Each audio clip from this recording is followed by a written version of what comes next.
Welcome back, friends, to Outnumber the Podcast. You are listening to episode 104, Finding Your Passion Project. We are thrilled today to help you figure out what you're most passionate about and how to find time and energy to do it, even while being the best mom to your kids. So take a listen.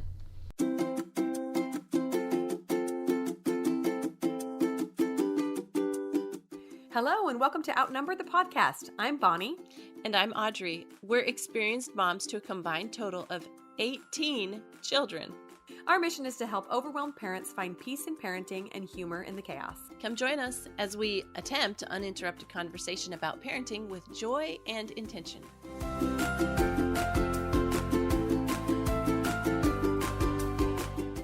Welcome back, friends. We are excited to be here. And honestly, I have to say, I don't think I've been this excited to record an episode in a long time. I'm super looking forward to today's topic. How about you, Audrey?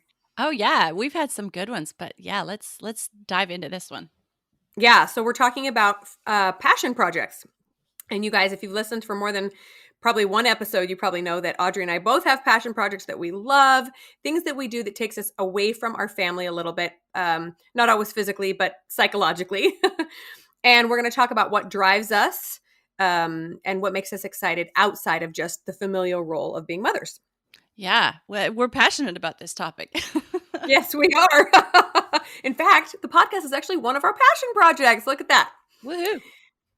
So to start, we're just going to share I'm going to share a funny little story. So right now, my husband has a couple extra days off during the holidays, and we've been playing lots of games with the kids. And my older kids really enjoy a card game called Nerds.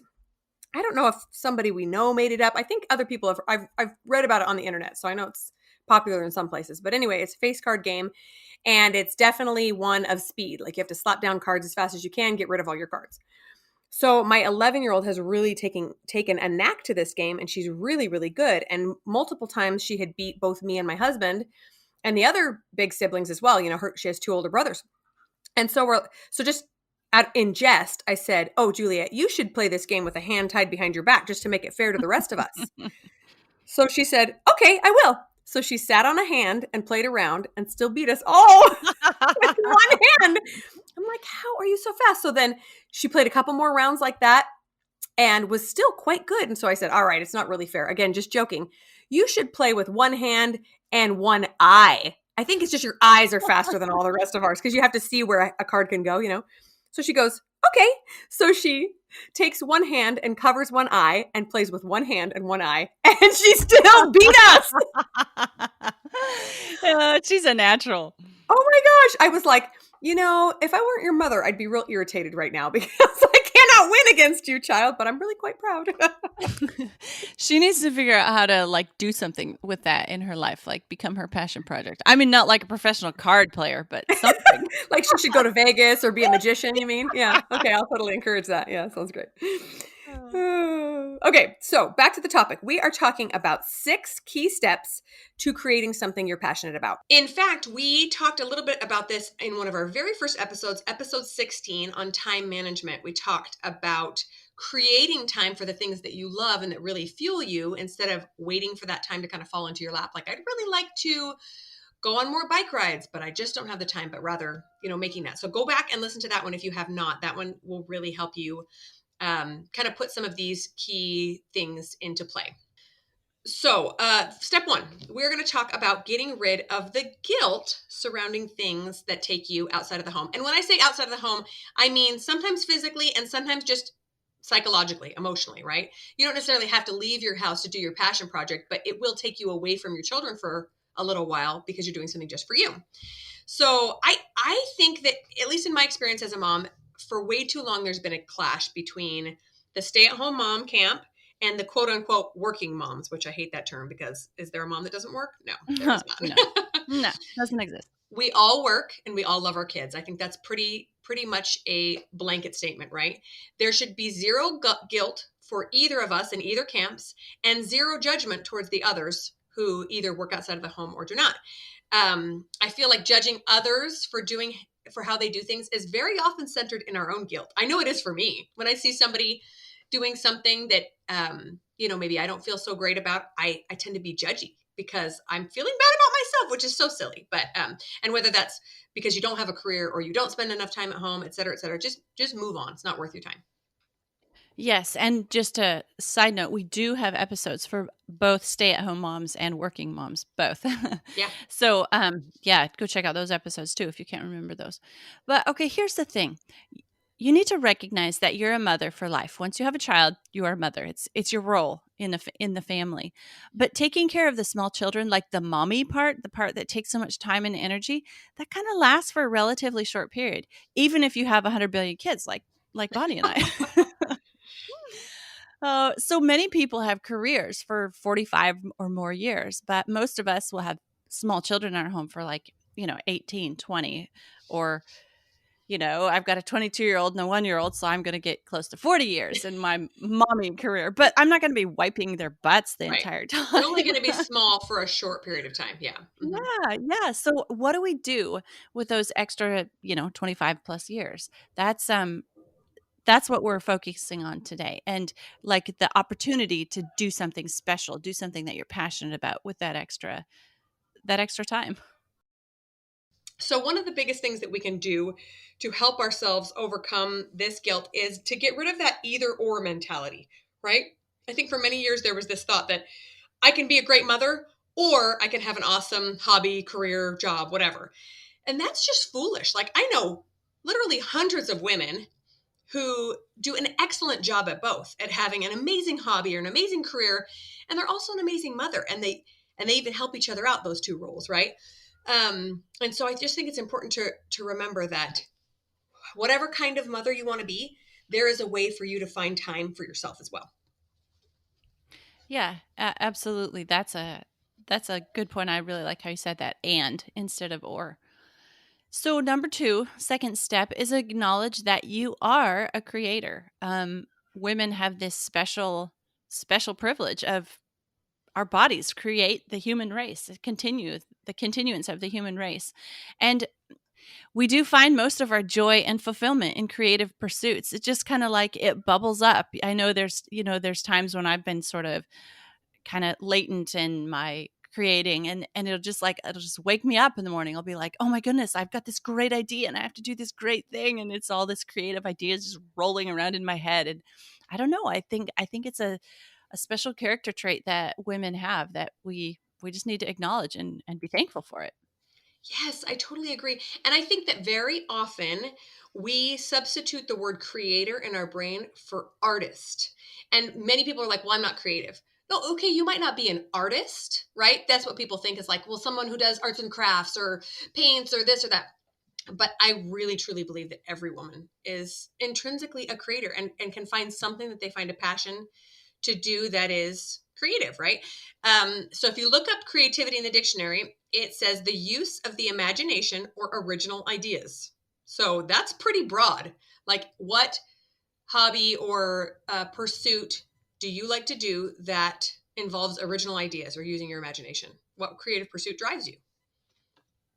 Wow. Yeah, that's awesome. Use of imagination or original ideas.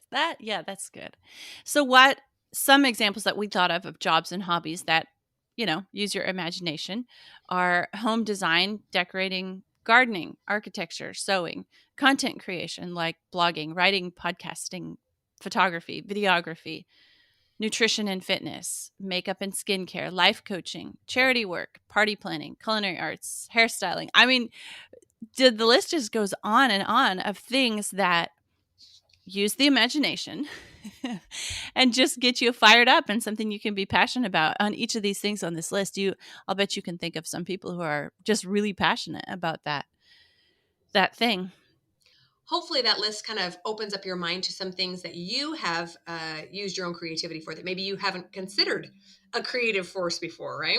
Okay, so number three, let's talk a little bit about self-care. We need to, every last one of us, own up to the importance, the critical importance of taking care of ourselves. Our roles as moms just involve so much more than the physical care of children, right? There's there's time and energy that we give towards our children. There's emotional exhaustion. It just takes every aspect of our being to be a great parent. And that means that we need to be extra careful of how we're taking care of ourselves.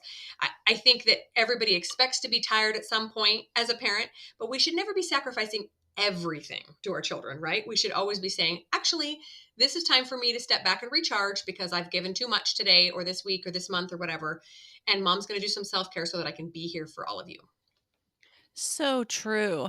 I have been exploring some of the idea in the sort of Japanese culture of the yin and the yang, and so like the warrior needs to rest, for example. So the caregiver needs to be cared for, and that's just kind of like if one is lacking of then the other is out of balance as well because it's not yeah you can't pour from an empty pitcher. It has to be filled as well, and who better to do self-care for us than ourselves because we know what we need the most and what we would like the most.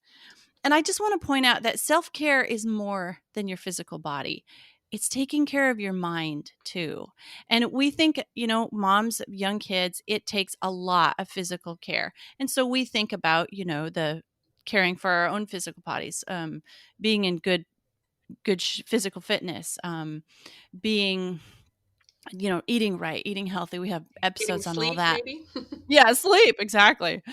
But also our mind too. This is just something that has become so important to me in the past couple of years is taking care of your mind so that there's something that you can again so that you can't pour from an empty pitcher, but your mind has to be filled too in order for you to be able to fill others. And yeah, so I think this has become so important to me because I spent a lot of time just thinking things that weren't very good on the self-care scale, mentally, and just how devastating and destructive that was in my own self-care. And so, yeah, I'm just passionate for people to start thinking about caring for themselves mentally as well. Oh yeah, I love that as well. Yeah, and mentally involves emotions as well as education as well as the spiritual aspect. There's just so many aspects of yourself that need care. And I love that you brought up that it's important that we are doing the self care. I mean, that's why it's called self care, obviously. But Right. I think way too many women leave that self care up to those around them. Like they think, well, I'll wait for my husband to give me a present and then I'll feel good about myself or what. Like, doesn't always work out real good, right? We have to be very vocal and very um, forthright about what we need and tell our families. I was just thinking of an example. If I had friends call me up and say, hey, we really want to go have dinner and hang out. Can you come tonight? And I was just feeling drained. I would say, no, tonight's not a good night. Let's do it another night. I need to, catch up on some sleep or rest or whatever. And yet our families are constantly asking stuff of us, time and effort of us when we are drained. And how often do we tell our families, no, I can't help you right now. Right now, mom's going to take a nap. Or right now, mom's going to sit down and veg with a book a little bit because I am just tapped out from parenting right now. That seems selfish for some reason, right? Yeah, But yeah, it's I know. not. I said to one of my kids the other night, when I'd asked them to do something. I think it was do something prep for a meal, and they came back to me and said, "Well, I don't know exactly how to do it. Can you do that?" And so I said to them, "You know that if you ask me, I'm going to get up and do it. But I wish you would also take into consideration how tired I am right now, and that I Mhm. did ask you to do it." So just kind of you're right, I did feel a little bit guilty about standing up for myself like that, and Mhm. we Mhm. do that all the time to ourselves. Right. I've gotten a lot better about that and I'm really grateful for it. And with zero guilt to say, you know what, I'd love to help you right now, but I'm going to let you try to figure it out this time because I am exhausted and right now what mom needs is 5 minutes to rest and then I can help you in a little bit if you can't get through it. But there is absolutely nothing wrong with that. And then back to the passion projects, when I spend time on pursuits that are not part of my immediate parenting responsibility, not laundry or parenting, etc., even if I'm still in the house, just doing this separate thing, I am a much better mother. I come back to my parenting responsibilities just rejuvenated and happier and feeling healthier or more rested or whatever, because I took some time for myself. Yeah, yeah, that's right. Going back to the concept of getting your own pitcher filled so you can pour out and serve pour out Mhm. to others. Yeah. Okay, now we want to touch on number 4, what to actually do, how to find what you might be passionate about. I have known some women in my life and some mothers in my life and been myself in this position. Well, yes, I want to do something. I want to have a passion project, but what is it? I can't find it. And sometimes I've been between, projects myself and not known what's next, what to do next, what do I want to do? So I find it helpful to ask myself some of the following questions. What do I enjoy? Where have my successes been in the past? What are my strengths? What do other people compliment me on? What do I think about? And so some of those questions help me narrow down and target in on some things that might, just kind of any one of those questions might lead me down a path that takes me to a passion project. Yes, I love all those questions that you asked. And I would also point listeners to episode 32 when we talked about one on one time. We talk a lot about personality types, and that can be a really good way to get an insight into who you are, what drives you. Sometimes as moms, we kind of forget who we are, right? Because we're just bustling around, cooking food and cleaning up all the time. But you can also ask yourself, what did you enjoy as a child, right? I actually thought for many years that I had a major personality shift between childhood and adulthood because as a child, I was very much an introvert, kind of nerdish. And then as a young adult, I felt like I was more the life of the party. And now as a 40-year-old, I'm like, nope, I'm that nerdy introvert for sure. I think that there can be phases where like different aspects of your personality kind of pop up. But going back to your childhood is really helpful sometimes. Like, what did you like to do when you were 10? And on top of that, I would say try to rid yourself of any stigmas surrounding those things before you write them off, right? So, for example, when I was a kid, I loved clothes. I wore weird things, and I loved sketching outfits from, fun characters on TV or whatever. And for many years, I thought, well, I thought that being a clothing designer would be kind of like being an actress. That's not really a possibility. And so I pushed it away for a long, long time.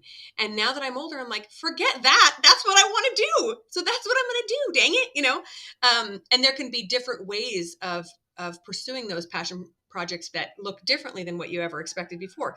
So say you do want to be an actress, you love that.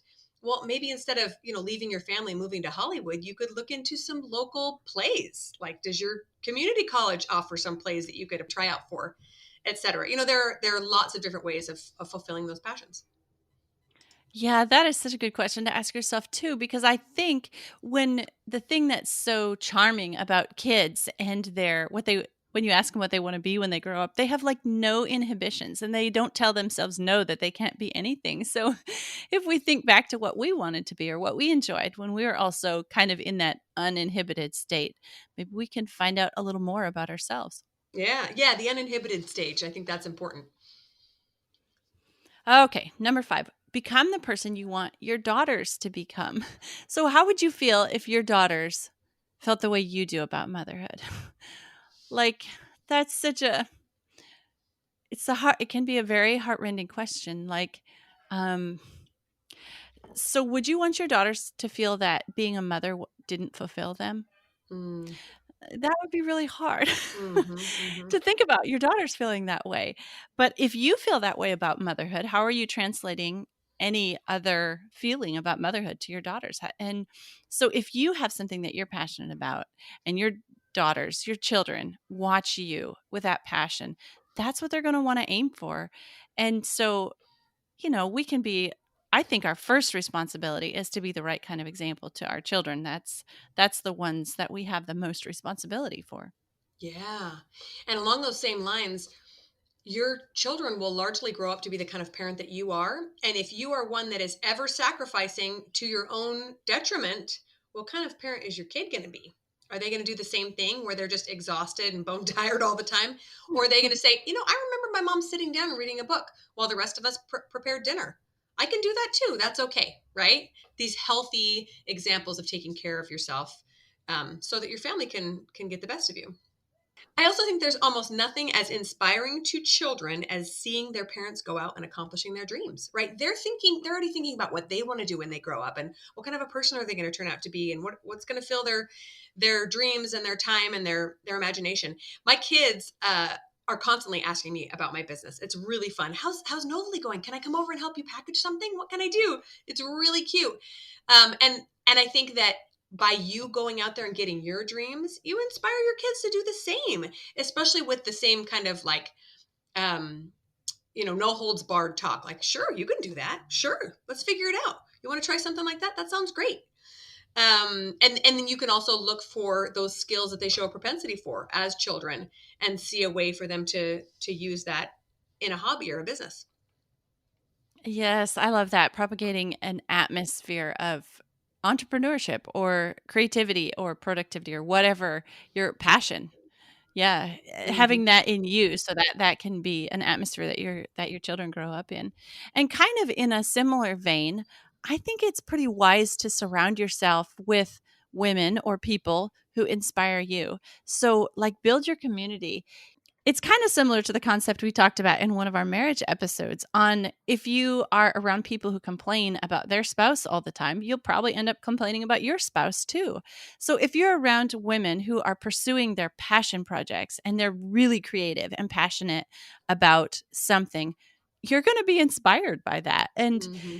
And more inspired than if you're surrounding yourself or, just by happenstance, your neighbors or your relatives or whatever, the people you hang out with, the women you hang out with are kind of, they don't have a passion project and they kind of complain a lot about that. Then you're going to be like, how can you be inspired by that? And then the flip side of that coin is what other women can you inspire as you go out and make your dreams a reality? You have sisters, mom, cousins, neighbors, nieces. There's lots of women and other people watching you and what you do. So maybe if you don't have a little community around you of people who are pursuing their passions, be the first one and start the club. Mm-hmm. Yeah, I love that idea. What's the quote? We're the average of the five people we spend the most time with, or something like that. Oh, yeah, yeah. Yeah, find people that are inspiring to you. And even if they don't live by you, you can have a Zoom meetup or something where you guys all talk about your crafts or your businesses or whatever exciting thing you're working on. That'd be so fun. Okay, and finally, number 6. I wanted to touch on this because I feel like when we talk about passion projects or hobbies or businesses, people are constantly thinking that it has to be something that makes money. And I just wanted to give you permission that it doesn't have to. It can even take money away from your family. I know that induces even more guilt sometimes, but sewing, Audrey and I can attest, costs a lot of money. We buy expensive fabrics and we buy patterns and we buy machines and things. But I have never felt guilty about that because it fills me up so much and makes me so much more of a better mother that I'm like, this is the cost of my self care. And I have ended up turning a lot of my passions into projects that make money or businesses because that fulfills me as well. Making money fulfills me, but you don't have to put that pressure on yourself if you don't want to. So, stay at home moms in particular, we can have a tricky relationship with money if we're not bringing any into the household and we're not the primary breadwinner. Um, it has to be an agreement, a transaction agreement between you and your spouse if they're the primary breadwinner. That it's something that you've both agreed to, and you're both good with that. But we don't have to take on guilt if your spouse is completely taken on the role of the breadwinner and you are the role of the caregiver. Then that's good, that's great, that's an agreement, and don't put guilt on that. So I this is tricky territory, and I think we have an episode coming up about specifically finances in marriage, and we're going to do a deep dive then. But anyway, figure out how to get what you want. Build a healthy relationship with money. There's a really, really good podcast episode that both Bonnie and we both listened to independently and then texted it to each other. Like, you got to listen to this. It's about women and money from the Life Coach School podcast. And it's just about getting your mind right about money. And so, yes, your passion project doesn't have to make money, but let's get our minds right about money before we decide if our passion project, like, let's not have that take away from our passion project if it's not part of the equation. Totally.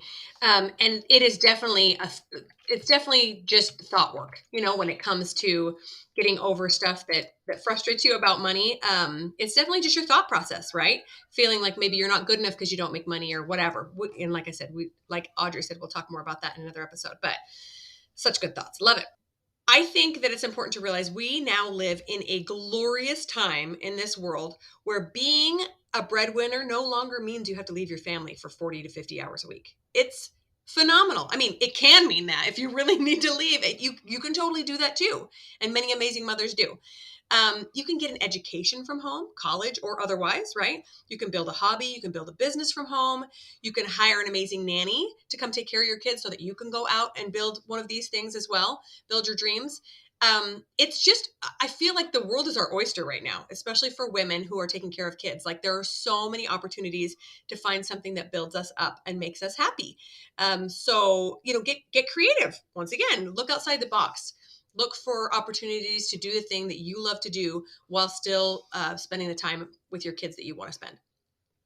Oh, yes. I think 2020 has shown that everything can be done from home. Seriously.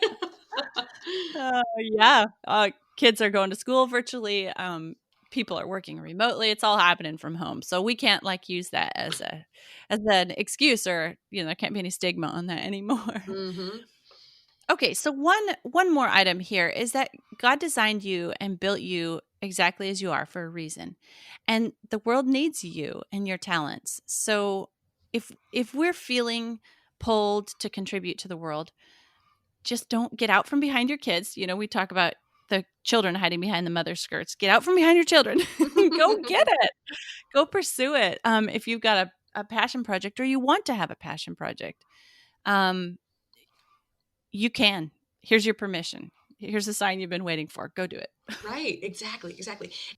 I was listening to another episode of the Life Coach School podcast. It was called Desires and Dreams. And there was a quote that has just been resonating with me so strongly ever since. It says, "You wouldn't have been given a desire or a dream and not been given the ability to attain it."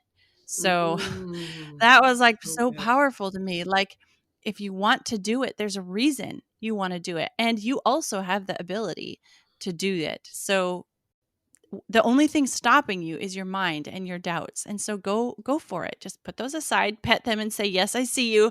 Now sit down and be quiet. I'm going after my dreams." Absolutely. Oh, I love that. What a great line. And on the flip side, that being said, I will also say that right now might not be the perfect time for you to develop those talents quite yet. Survival times are not the ideal time for building businesses or hobbies. I specifically remember having created a spare room in my old house for my sewing room. And then I had twins and also three small children under 6. And I remember walking past that room and peeking in and just going, I want to sew. I want to be creative. I want to do these things. And that was not the time. There was probably a good year, maybe 14 months, where I did not do hardly anything like that. I did do self care, like I would leave the house and do other things, but none of those big creative projects that I did before, because there just wasn't the time or the brain capacity. I was too tired and too overwhelmed. But as soon as possible, I got back into it because I knew how important it was for me. So if it's not the time for you, that's okay too. Here's also permission to say, it's not quite the time for me yet, but it will be soon. Don't put it off forever, right? Don't let that survival time go on forever. So that's our episode for you guys today. I hope that you really take this to heart and ask yourself, what are you doing to build up your own passions today, tomorrow, next week, sometime soon, because we guarantee it will make you a better person, a better mother, and make you overall more happy. Talk to you later. Thanks so much for tuning in. Did you know you can help the podcast in several ways? First up, we're on Patreon, and there are 3 different levels to support us there. Just head to patreon.com/outnumbered. Next up, if you enjoyed this episode, please leave us a written review on iTunes. It helps other parents find the podcast and receive the help you're enjoying. And finally, you can follow us on Instagram @outnumberedthepodcast. We're always having fun over there, too. As usual, if you have any questions or ideas for future episodes, you can reach us at outnumberedthepodcast@gmail.com. Thanks for all your support. We'll talk to you next week.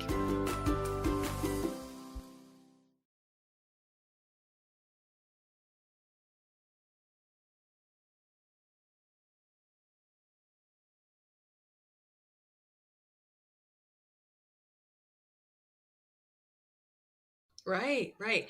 And I think one of the first things that we can do to help ourselves in this regard is, can you hear my chickens? Yes. Somebody left the door open. Hold on.